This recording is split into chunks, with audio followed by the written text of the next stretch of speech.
Oh,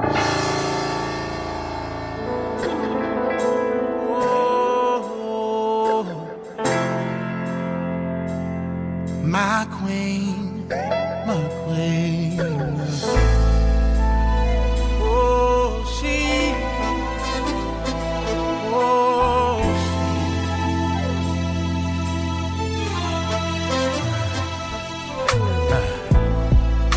Beautiful, wonderfully made. She's heaven's angel. So strong, even in struggle, yeah. When life comes like a storm from every angle, she rises above it all, the backbone of every home. Nothing compares to all she do. The true meaning of every family. She's the glue. Where would we be without you? You brought us Martin, Malcolm, and Obama, yeah, and Jesus too. Oh, she's sophisticated, strong, simply amazing, humble, honest, and helpful, educated, ebony, eccentric, empowering. She's a queen, she's a queen. You gotta treat her like a queen. Oh,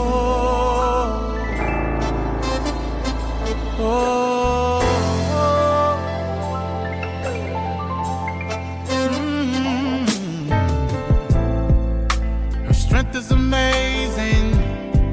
Life inside, 9 months she's carrying back to work, 'cause the family she's carrying. Society don't give her just due, but she prevails and stands tall. A champion, a true woman. But nothing compares to all she do. Yeah, the true meaning of every family. She's the glue. Yeah, oh. Where would we be without you? Yeah, you brought us Martin, Malcolm, and Obama, and Jesus too. Oh, she is sophisticated, strong, yeah, simply amazing, humble, honest, and helpful. Not only that you are educated, yes you are, eccentric, empowering. You're my, she's a queen. You're my, you're my.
Hello and welcome to Let's Talk with Bishop R.C. Blakes.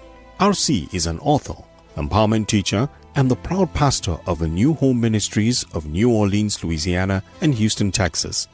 His message circles the globe. His conversational and candid approach to challenging content makes him a relevant voice to all generations.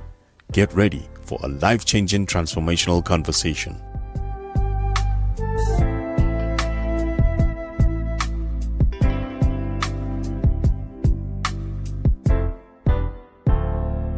Hello. This is R.C. Blakes, and I want to welcome you back to another Let's Talk with R.C. Blakes Jr. Well, I have a subject tonight that I think is very necessary for me to deal with, and I think this subject tonight is the answer to a lot of your questions. You know, questions like, when is a man coming? When am I going to have a relationship? How do I attract a man? How do I get married? I'm miserable. I'm unhappy. I'm not fulfilled. I think this subject matter tonight is going to be the answer to a lot of those questions and concerns. I want to talk today about why it's imperative for a woman to work on herself. Why it's imperative for a woman to just settle into life and work on yourself. You know, there are things in life we can control, and there are things in life we can't control. And when you get to the things in life that you can't control, you have to recognize them, hopefully sooner than later. It would be advisable to not allow the things you can't control in life to drive you nuts. You know what I mean? And to just settle in and focus on the things in life that are in your control. And one thing that's always in your control is the management of you. And so you can't control when the right man is going to find you. You know, you can put yourself in situations or scenarios where you may be found. You can project yourself in a way that you can, but you can't ultimately control when that's going to happen. That's out of your hands, right? That's in God's hands. You have your part, but God ultimately has his part. And the major part of your part is you.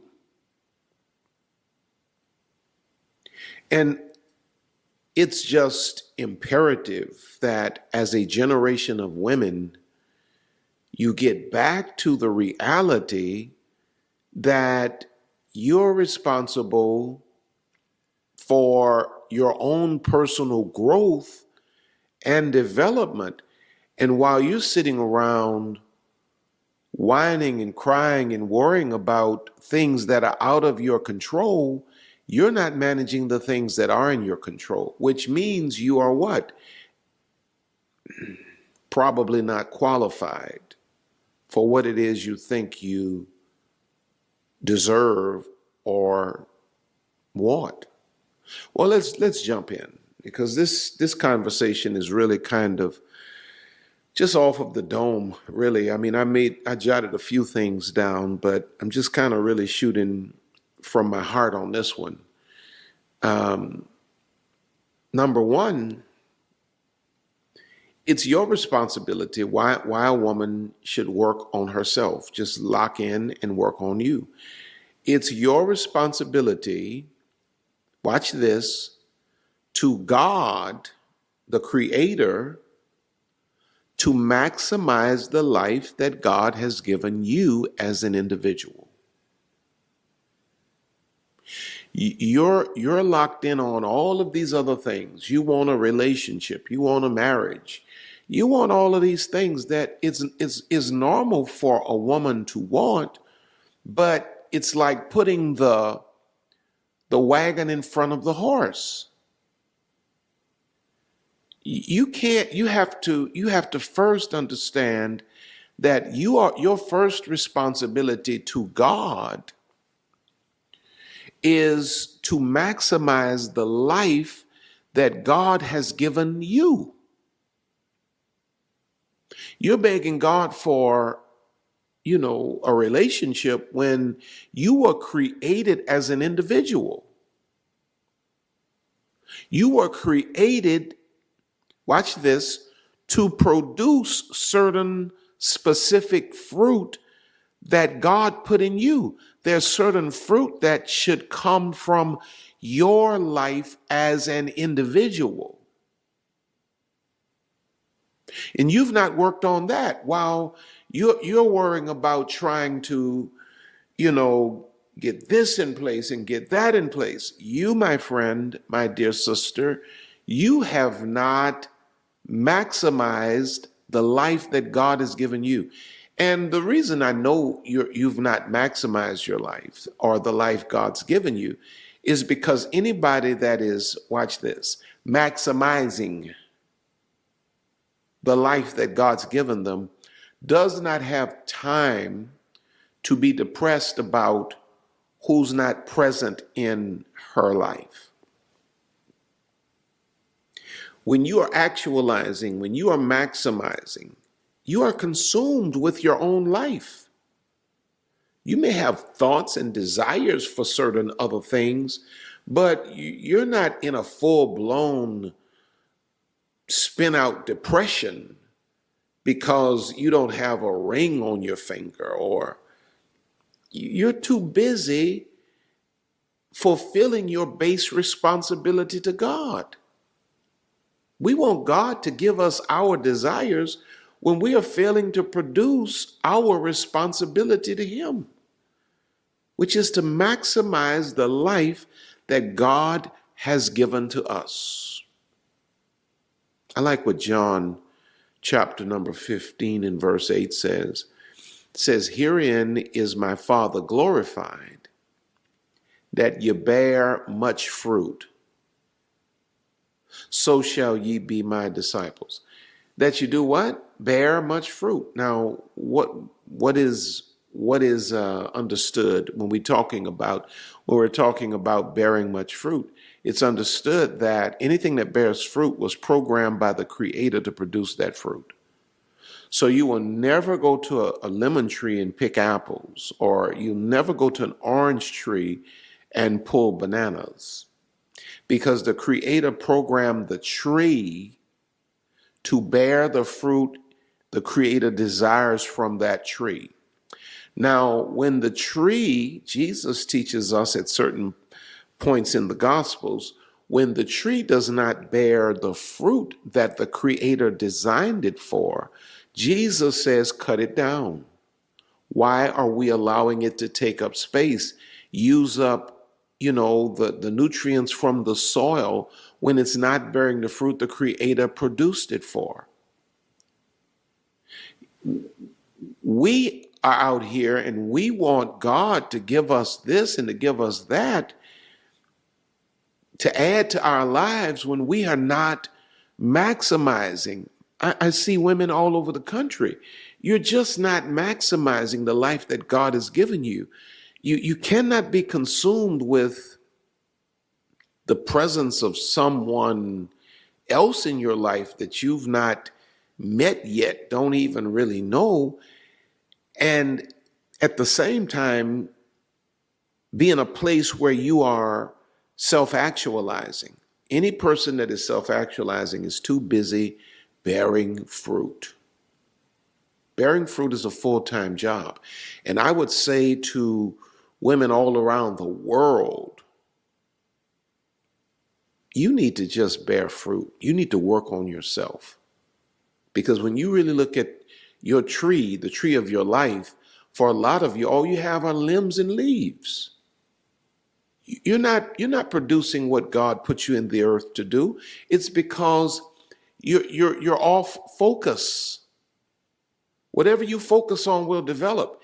If you focus on fruit and being fruitful, being productive, maximizing the life God has given you, there is no greater fulfillment in life than fulfilling the purpose the Creator designed you for.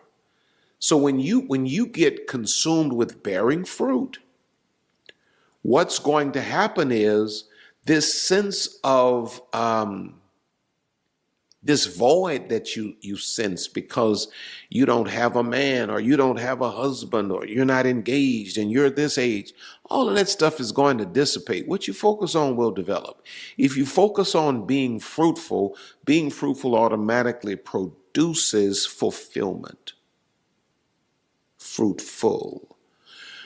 Your life is God's gift to you. The life that you have is God's gift to you. What you do with your life is your gift to God. So now let me ask you a question. Are you going to waste the rest of your life begging God for a mate or a man that you don't even qualify for yet? Because you don't qualify for a mate until you've completed individuality school. And you've not completed individuality school until you get to a point that you are perfectly comfortable. Come on now, with you and why God made you. And it's when you are a whole, complete and total left shoe and you're comfortable and you're comfortable in your identity as a single left shoe. It's then that God can say in the great warehouse of eternity, let me bring a right shoe to this left shoe and let's make a pair. Voila. You can't make a pair of anything until you have holes of each. Pair is two holes. It's not a half. A right shoe is not a half a shoe. It's a whole right shoe. A left shoe is not a half a shoe. It's a whole left shoe. Maybe your time spent would be better served if you shifted your focus away from some fairy tale marriage or wedding and locked in on producing the fruit the Creator designed you to produce. And maybe you should just become a whole left shoe and then leave the pairing up to the Creator. Be everything you need to be. Because when a woman moves away from, watch this, the proper management of her own life, her own gifts, and her own potential to make the pursuit of another or of a relationship her priority, it dishonors God. It dishonors God for you to show up on the dance floor of life when God is the one that brought you and then beg to dance with someone else. The first thing you need to do in life is you need to repent for forsaking your potential and your gifts and honor God by locking in and focusing on becoming the best version of you. And when you do that and you give God what He desires, which is the manifestation, the actualization of you, it's then that God says, okay, let's see something here. Because God requires of us to exercise proper stewardship of our lives to qualify for the other things we desire. You got to manage the stuff God gives you, the assignment God gave you. You got to manage that properly. You know, one of the lessons I learned early on as a pastor is if you can't preach to 3, you don't qualify to preach to 300. You don't qualify to preach to 3,000.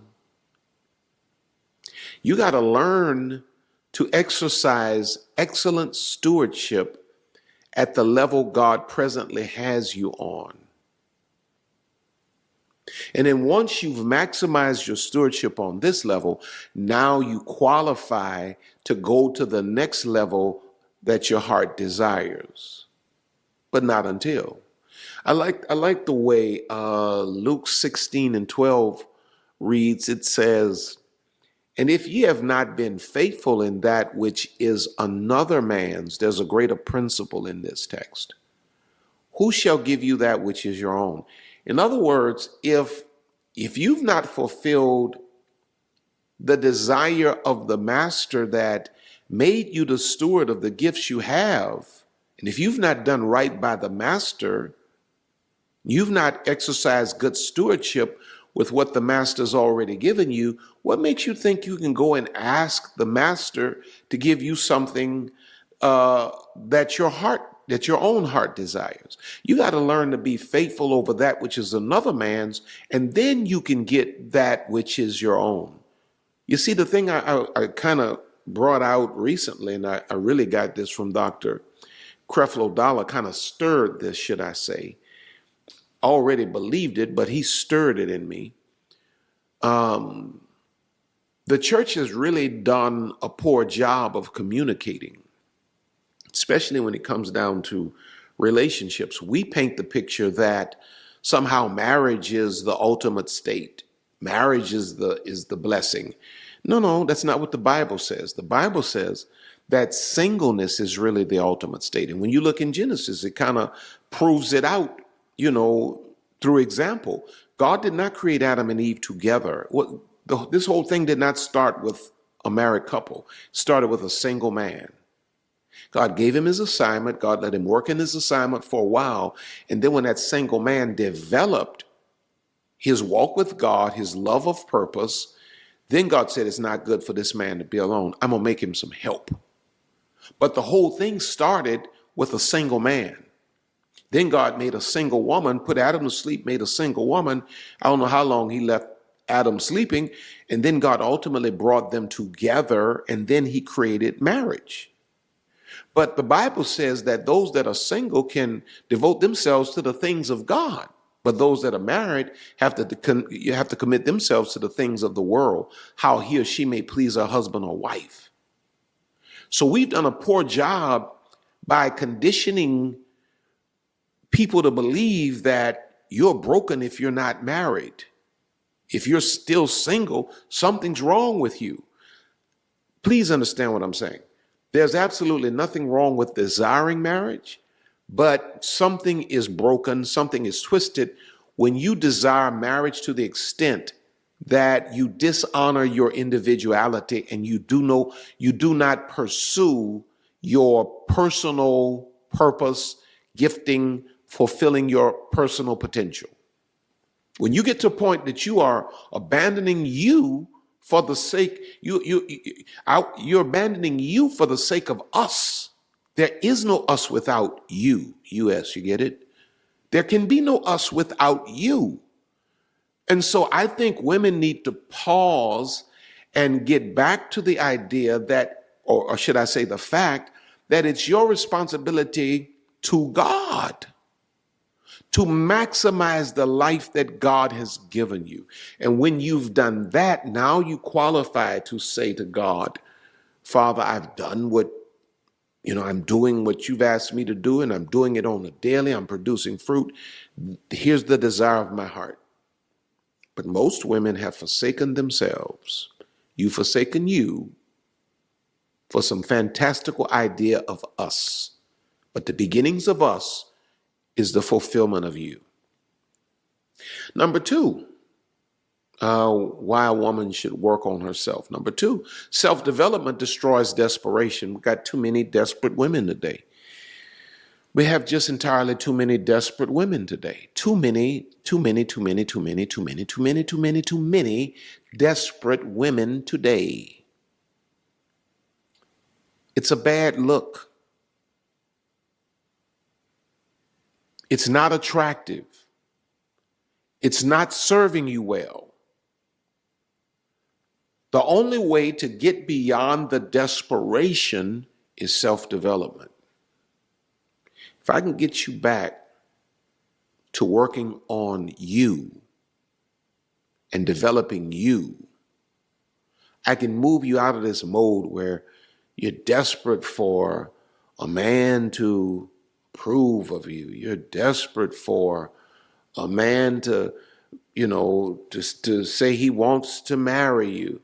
I mean, all of these things are nice, but God never intended you to be desperate for that. You're supposed to be desperate after only one, and that one is God. As the deer panteth for the water brook, so must our souls long after God. But there are too many women today that are desperate for men, and a desperate woman is always a target for manipulation. There's something unattractive about a desperate woman. She will always misrepresent herself in circles where even potential mates are present, because women that are actually wife conscious, are never desperate. They're always going about doing their business. Ruth was working. That's how Boaz recognized her. Rebecca was working and serving. That's how Abram's servant recognized Rebecca for Isaac. Women that are working on their self-development destroy the sense of desperation that many women are plagued with today.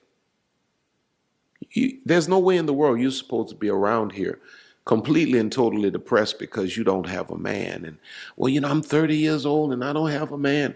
And so now is that all there is to life? When you really check with your married friends, most of them are not really happy, because most of them got married, just because they were desperate for something, and they settled for their type, not even their kind, maybe not even their type. They just settled for a man that, wanted to marry them. Maybe he had some, they ain't even happy.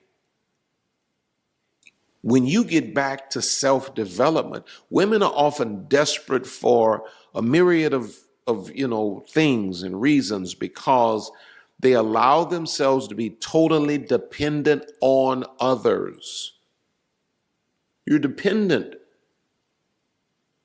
Some of you have locked yourselves into a mindset that your joy, your sense of wholeness, your sense of happiness is dependent on the response of a man towards you.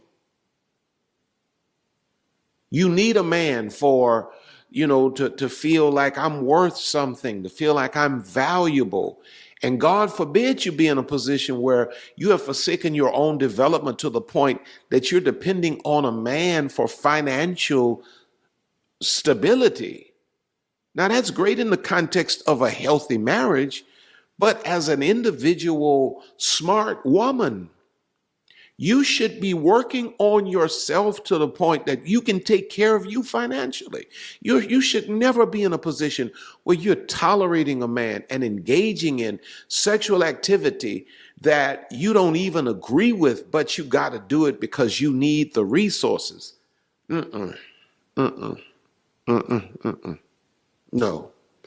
No, ma'am, no, ma'am, no, ma'am, no, ma'am. That ain't the way it's supposed to go. You got to get back to self-development, because self-development destroys desperation. When a woman is fully capable of providing her own self-esteem, providing her own means and necessities for life, there you have a woman that has arisen to a level of dignity that she has limits and boundaries. When you have not developed yourself, a lack of self-development simultaneously is a lack of boundary development or boundary designation. And where there are no boundaries, people come further than they should, and you go further than you should. So we got to get women back to a place of working on yourselves, because when you work on yourself, self-development will destroy the desperation. Listen to what 2 Timothy 3:6-7 says.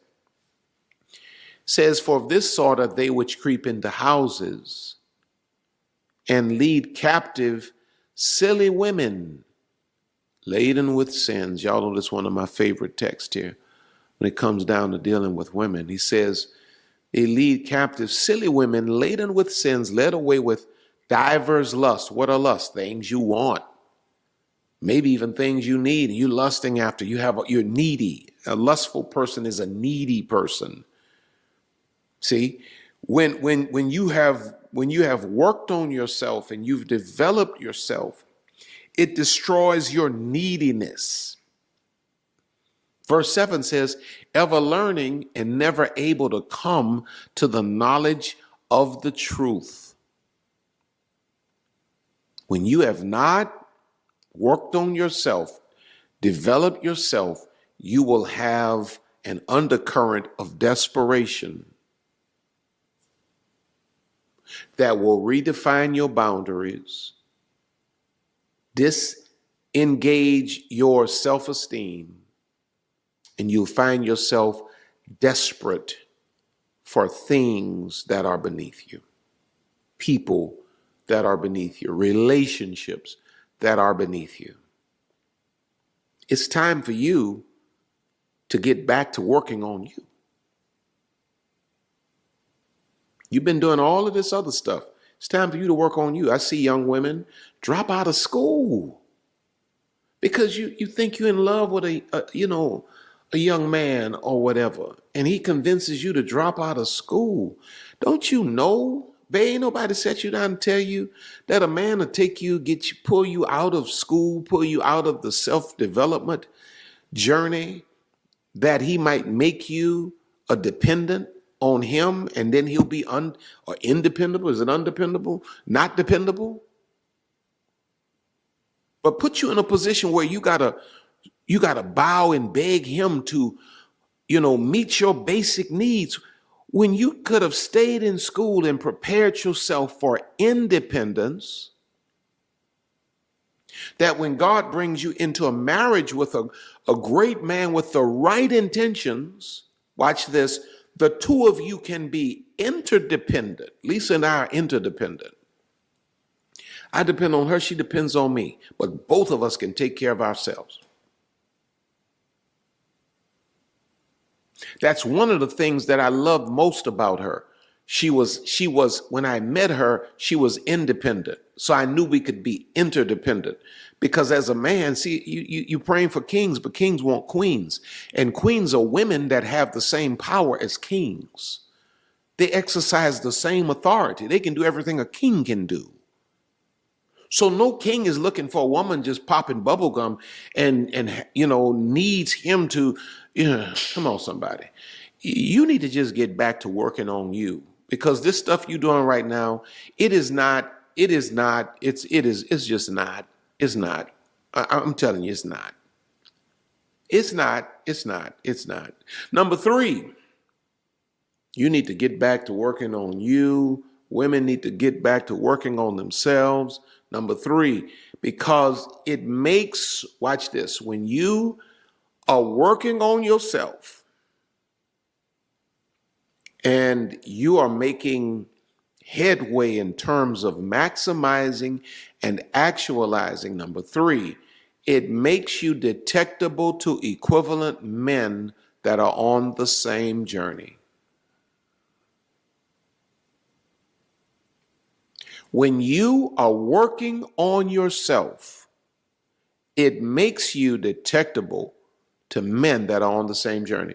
I have all of these gadgets and Bluetooth and this and Bluetooth and that. And before you can Bluetooth or, send something from this device to that device, you have to make certain that that device over there is discoverable by this device.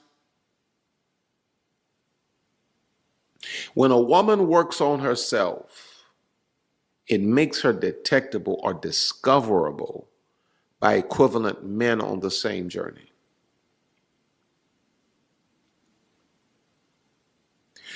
Quite often, we have a desire for things we don't qualify for. We've not done the work to actually qualify for the things we're begging God for. The greatest thing a woman can do, especially to advance her relationship possibilities, is to maximize her own life and attract an equivalent. Now, you're not going to attract husband material until you are fully engaged in your wife energy. And see, wife energy is, here's wife energy. I know what I bring to the table. If you don't recognize it, that's on you. Wife energy is this. I'm going to do you good, but, you're going to have to come correct. I love you, but I can do without you. I can do great with you, but I can do great all by myself too. See, that's wife energy. And it's not until you get to that point, you can't get to that point until you have thoroughly and fully and completely worked on you. We just got to get women back to the drawing board. We got to get you out, you like at the store window, of men's lives, and open. Babe, we got to get you from by that window. We got to get you back in the classroom of self-development. And as you upgrade yourself, your soul internally, you're going to find that you're going to attract like kind. Amos 3:3 says, can two walk together except they be agreed? There has to be an unspoken agreement. I was answering a question of a dear heart. She was asking me the question about, the difference between choosing your type versus choosing your kind. And type deals with the superficial, the visual, and all of this kind of thing. Kind deals with the internal, the unseen stuff. When a woman has really worked on herself, she elevates her consciousness from a place where she's no longer just looking through her eyes, but she's sensing and discerning with her spirit. And watch this. The right kind of man is discerning her at the same time. You attract equivalent men when you rise to a certain level of consciousness yourself. Because a husband kind of man, he's looking deeper than the surface. But now watch this. Can two walk together except they be agreed? You are responsible to finish you before you move to the next level. If you're going to be in agreement with the man that would be the husband kind of man, you're responsible to bring a wife level woman into that scenario.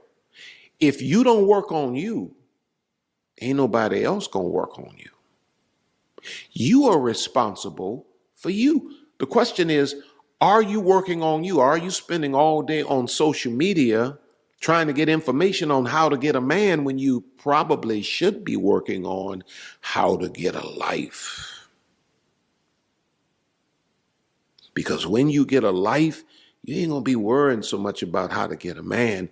And when you get a life, the man will manifest.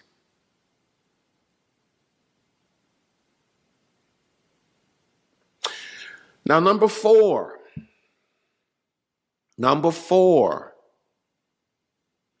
why women need to work, just go back to working on yourself. Forget all this other stuff y'all been out here doing. Just go back to working on you. Number four, you need to work on you because the gifts you're going to need most in your life can only be given to you from God through you. In other words, it's an inside job. The gifts that you're going to need most in life can only be given to you by you. God has not designed a system that anybody outside of you can bring you the things you're going to need most. Things like happiness. You think you're going to find that in a man? No, you're not, babe. You got to find that in you. You got to find that in you. You do a man a disservice to enter into that man's life with an expectation that this man is going to make me happy. Can't no man make you happy. Your daddy, all things being proper, no man in the world will ever love you as much as your daddy loved you, providing you had a proper father. I understand a lot of people did not. But your daddy couldn't make you happy.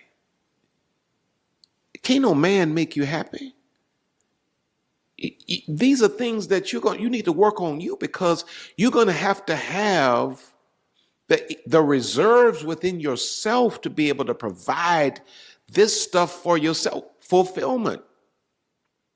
You think a relationship is going to fulfill you? Well, why are all these people getting divorced? Why do you see all of these unhappily married people? Can't no relationship fulfill you? You begging for men to respect you, but you know what? The respect of others is always the fruit of the seed of self-respect. These are gifts that you have to be able to give to yourself. Listen to what Galatians 6:4 says. He says, let every man prove his own work, and then shall he have rejoicing in himself alone and not in another. You got to have rejoicing where? In yourself alone and not in another. Lisa does not make me happy. Lisa just fertilizes my happiness. I fertilize her happiness. She joins her happiness with mine, and we are happy together. And see, if you're sitting there today and you saying, well, I can't see myself being happy by myself, you ain't ready to be tied up with nobody else. You really seriously need to lock down and go to work on you. You need to go to work on purpose, finding your purpose, establishing your own value, finding your identity in God. All of these things, just because you got a ring on it and you got somebody's name, that's not going to give you identity, babe. That's just a change of the last name. You should have had identity before you connected with this person. You should have known your value before you connected with this person. And then number 5. Gotta go to work on yourself, because when you work on you, when you really do the proper work on you, you develop the emotional intelligence that's necessary to engage relationships outside of you. Was it Shakespeare that said, to thine own self be true? Well, you got to be true to you before you can be true to someone else. You got to know you. You have to have spent time with you. You have to have really discovered you. You have to have, dug deep and understand certain things about you. You must know yourself. Here's the statement. You must know yourself to love yourself, to know when you're not being loved properly. So we don't just lack emotional intelligence relative to how we communicate, from ourselves to others. We lack emotional intelligence relative to how we allow others to communicate back to us. And so we're allowing people into our lives to break us. We don't have boundaries established because we don't really know ourselves. And we're allowing ourselves to be injured because you got to know yourself, to love yourself, to know when you're not being loved properly. And too many women today have not spent the time to really dig in and to know yourselves. You're flying blind, you're clueless. This is why the Bible says in 2 Corinthians chapter 6, in verse 14, be ye not unequally yoked together with unbelievers. For what fellowship hath righteousness with unrighteousness? What communion? What things do we have in common? In other words, hath light with darkness. But when he talks about be not unequally yoked together, he's not talking about your type. He's talking about being able to discern the spirit, the heart, the soul of an individual, being able to sense a person's energy. You know, when you don't know yourself, you're not really sensitive to if the energy of a person works for you or not. It's when you know yourself and you know what you deserve and you know what you desire that you realize a person's energy does not agree with me. But if you have no self-concept because you've not worked on you enough, you have all kinds of toxic people just running through your life and you don't have a clue until they burn the whole house down. So I say to you, it's time. I think it's just time for women to get back to working on you again. Come to the conclusion that life is more than a relational status. Make up your mind that you're not going to just settle. You're going to expect God's best, but you're going to produce the best version of you that is deserving of God's best. And then we're going to trust God after we've given to God what he deserves. That is the maximizing of our individuality as God created us, giving God the best of us. We can then trust God to do as he did in the very beginning, bring the suitable person into our lives. But all of us, men and women alike, we just need to go back to the drawing board and let's do the work on ourselves that is mandatory. That is mandatory. May I pray for you? Father, I thank you today for every person that's under the sound of my voice. God, please allow my words to be understood. Let them feel the heart, the spirit behind my words, God. Let nothing be misconstrued or misunderstood. Let nothing, dear God, bring injury. But God, I thank you for enlightenment. Thank you for empowerment through these words. In Jesus' name, amen. Listen, I've enjoyed this time with you today.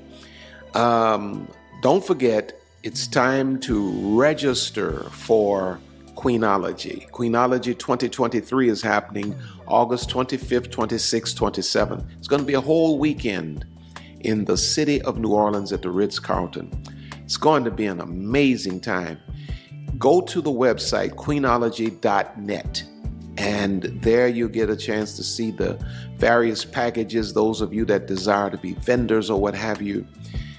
We're looking forward, Lisa and I are looking forward to hosting you in the city of New Orleans. It's going to be a weekend that's just going to be unbelievable. Also, if you're watching this before July the 11th, on the 11th of July, we're going to have an informational Zoom call for those that are interested in getting all of the information about a trip that Lisa and I are going to bring a group on to Egypt in 2023. Now, if you go to the website, rcblakes.com, you'll see the information about the Egypt Zoom call, you can hit it and sign up for the Zoom call for the Egypt trip. You can also go and, while you're at the website, check out all of my online programs, sign up for the mailing list. You'll get all of this information if you're on my mailing list all of the time. But we'd love to bring you with us to Egypt next year if you desire to go. I'm excited about it. This will be my first time in Egypt, and I'll be experiencing it with my own community from around the world, because we have people that are from other countries that are interested in meeting us in Egypt. Now, so go to rcblakes.com, sign up for that. Make certain that you sign up for Queenology. Also, July the 22nd, we're having our morning mastermind. It's going to be, the theme of it is Go for Broke. This is for leaders, visionaries, entrepreneurs, pastors, church leaders. It's going to be a morning of informational content. I want you to go to FOCFI.org and register for Go for Broke. It's happening in the city of New Orleans at our East New Orleans campus. I want to see you on that morning. It's going to be absolutely phenomenal. Go now and register. Registration is just $49 per person. Meet us on July the 22nd. Now, I think I'm done. I think I've said all I need to say today. I love you all. Look in the description if you need counseling of any kind. BetterHelp Counseling there's a link for BetterHelp Counseling in the description. If you utilize that link, it will afford you 10% off of the cost of their counseling.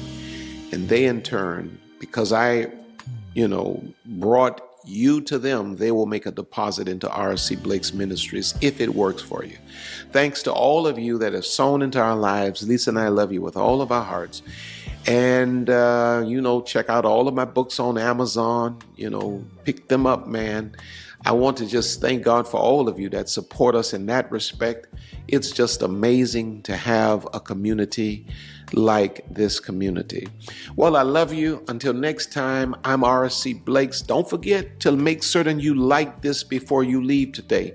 But until next time, I'm R.C. Blakes saying to you, you're on top, you're going higher. God has more in store for you.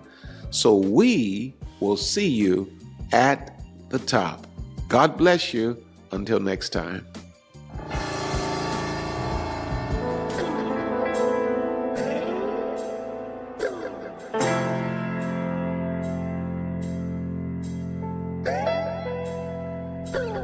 We here at R.C. Blakes Ministries want to thank you for spending this time with us today. R.C. and Lisa are always honored to have you with us. Don't forget to reach out to us by visiting our website at www.rcblakes.com. While you're there, you may join our mailing list and receive a free download of The Laws of Manifesting Your Vision by R.C. Blakes. Also look at all of the online programs by R.C. You may find all books written by R.C. and Lisa. Once again, all of us here at R.C. Blakes Ministries want to thank you from the bottom of our hearts. And as we always say, see you at the top.